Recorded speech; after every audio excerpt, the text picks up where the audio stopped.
Nasar sempat dikabarkan renggang dengan Musdalifah, ternyata mantan istri masih sayang. Hubungan Musdalifah dan King Nasar kini kembali jadi sorotan. Sempat memanas, hubungan Musdalifah dan King Nasar kini akur kembali. Sebagaimana diketahui, hubungan antara Musdalifah dan King Nasar sempat memanas ketika keduanya bercerai beberapa tahun lalu. Padahal, keduanya baru membina rumah tangga 3 tahun lamanya. Pasca cerai, hak asuh Falhan ada di tangan Musdalifah. Bahkan, setelah Falhan berusia 7 tahun, ia baru dipertemukan dengan Nasar. Pertemuan antara ayah dan anak itu tak lepas dari peran Fadel Islami sebagai suami baru Musdalifah. Namun, Musdalifah mengaku sempat tak menaruh benci pada sang pedangdut. "Setahu saya nggak ada apa-apa sama Pak Nasar. Mungkin waktunya untuk bertemu belum pas kali ya.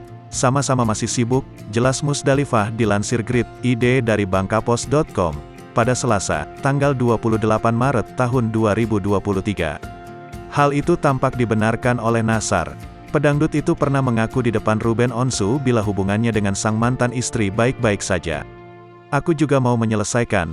Hingga saat ini ketemu memang tidak apa-apa. Kalau ada orang bilang gini-gini, itu pendapat mereka, silahkan saja," terang Nasar.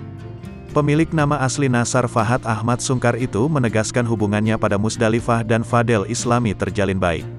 Sebagaimana diketahui, Nasar kini tengah dirawat di rumah sakit lantaran kelelahan. Tak sendiri, Musdalifah dan Fadel Islami juga memboyong anak-anak mereka. Momen kunjungan keluarga Musdalifah dan Fadel Islami itu terlihat dibagikan akun Instagram Musdalifah 999, pada Senin, tanggal 27 Maret tahun 2023.